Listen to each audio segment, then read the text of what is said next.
ഷപ്ന, മുൻകൂർ ജാമ്യത്തിന് കോടതിയെ സമീപിക്കാൻ രാഹുൽ ഒരുങ്ങുന്നു എന്ന വിവരം വരുന്നു. എന്താണ് അതുമായി ബന്ധപ്പെട്ട് കിട്ടുന്ന വിശദാംശങ്ങൾ? ലക്ഷ്മി, ഹൈക്കോടതിയിലെ മുതിർന്ന അഭിഭാഷകനുമായി രാഹുൽ ഇപ്പോൾ ചർച്ച നടത്തി കഴിഞ്ഞു. ഏതെങ്കിലും തരത്തിൽ മുൻകൂർ ജാമ്യം ലഭിക്കുമോ എന്ന കാര്യത്തിലാണ് ഇനിയിപ്പോൾ ചർച്ചകൾ നടക്കുന്നത്. ഹൈക്കോടതിയെ നേരിട്ട് സമീപിക്കണോ അതോ സെഷൻസ് കോടതിയെ സമീപിക്കണോ എന്ന കാര്യത്തിൽ ഇതുവരെയും തീരുമാനമെടുത്തിട്ടില്ല.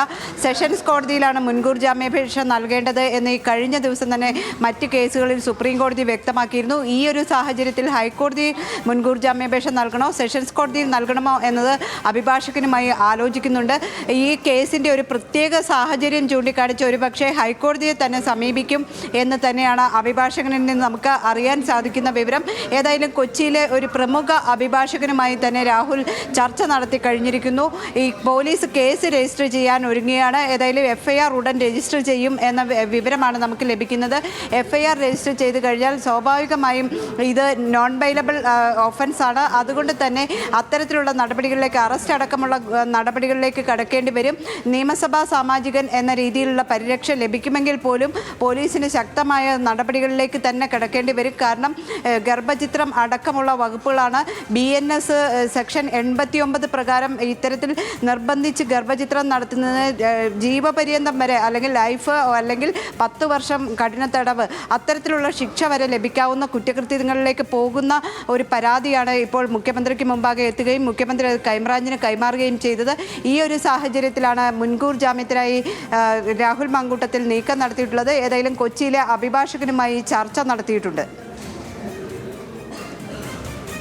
ഇതിൽ മുൻകൂർ ജാമ്യ സാധ്യതകൾ എത്രമാത്രമാണ്? എന്താണ് അഭിഭാഷകരുമായി, നിയമവിദഗ്ധരുമായി സംസാരിക്കുമ്പോൾ നമുക്ക് മനസ്സിലാകുന്നത് ഷബ്ന?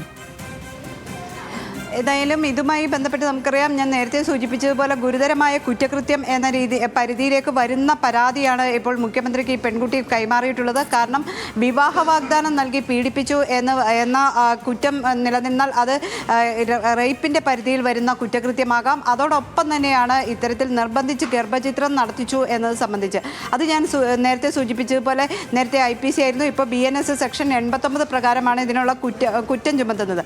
ഇത് വളരെ ഗുരുതരമായ കുറ്റകൃത്യം, ലൈഫ് വരെ, അതായത് ജീവപര്യന്തം വരെ തടവ് ലഭിക്കാവുന്ന, ശിക്ഷ ലഭിക്കാവുന്ന കുറ്റകൃത്യമായിട്ട് തന്നെ BNSൽ ഉൾപ്പെടുത്തിയിട്ടുള്ളതാണ്. അതുകൊണ്ട് തന്നെ ഇത് ഗുരുതരമായ കുറ്റകൃത്യമായതുകൊണ്ട് ഏതെങ്കിലും തരത്തിൽ മുൻകൂർ ജാമ്യം നൽകുമോ എന്ന കാര്യത്തിൽ ഒരുപക്ഷെ സംശയമാണ്. കാരണം ഇത്തരത്തിലൊരു പെൺകുട്ടിയുടെ പരാതി, ഇത്തരം ഒരു കേസ് രജിസ്റ്റർ ചെയ്യണമെങ്കിൽ തന്നെ പെൺകുട്ടിയുടെ ഒരു മൊഴിയുടെ അടിസ്ഥാനത്തിൽ കേസ് രജിസ്റ്റർ ചെയ്യാം. അതിൽ ഒരു പ്രാഥമികമായ അന്വേഷണം നടത്തിയതിനു ശേഷം ഇതിൽ ഇപ്പോൾ ഈ ജനപ്രതിനിധിയൊക്കെ ആയതുകൊണ്ട് തന്നെ സ്പീക്കറുടെ അനുമതിയോടുകൂടി തന്നെ അറസ്റ്റുള്ള അടക്കമുള്ള നടപടികളിലേക്ക് പോലീസിന് കടക്കാനും സാധിക്കും.